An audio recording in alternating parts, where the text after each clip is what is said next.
So actually ನಂದು first ಅಂದರೆ Zen car video ನೋಡಿದ್ದೀರಾ ಅನಿಸುತ್ತೆ. ಝೆನ್ಗಿಂತ ಮೊದಲು ಬಂದಿದ್ದು ಈ ಒಂದು ಮಾರುತಿ 800 ಕಾರು. ಈ ಕಾರ್ ನಂದಲ್ಲ, ಆ್ಯಕ್ಚುಲಿ ನನ್ನ ಫ್ರೆಂಡ್ ಪವನಂದು.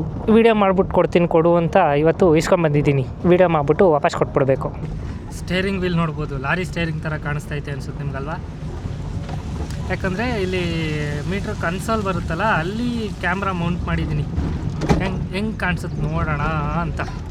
ಇದು ಒಂಥರ ಚೆನ್ನಾಗಿದೆ ಅಂದ್ಕೊಳ್ಳಿ, ಆ್ಯಂಗಲ್, ಡಿಫ್ರೆಂಟ್ ಆ್ಯಂಗಲ್.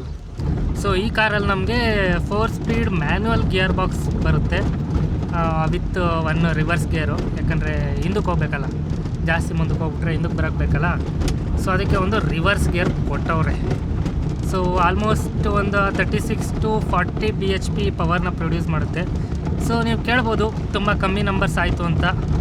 ಜನಗಳು ಕಾರ್ ತಗೊಳ್ತಿದ್ದಿದ್ದ ಪರ್ಪಸ್ಸು ರೇಸ್ ಮಾಡೋಕ್ಕಲ್ಲ, ಫ್ಯಾಮಿಲಿಯಲ್ಲಿ ಎಲ್ಲ ಒಂದು ಟ್ರಿಪ್ಗೆ ಹೋಗೋಕ್ಕೆ, ಮನೆ ಕಡೆ ಓಡಾಡ್ಕೊಂಡಿರೋಕ್ಕೆ ಕಾರ್ ಯೂಸ್ ಮಾಡ್ತಿದ್ದದ್ದು ಜಾಸ್ತಿ. ಸೊ ಸಾಕಾಗಿತ್ತು ಆ ಪವರ್ ಫಿಗರ್ಸು.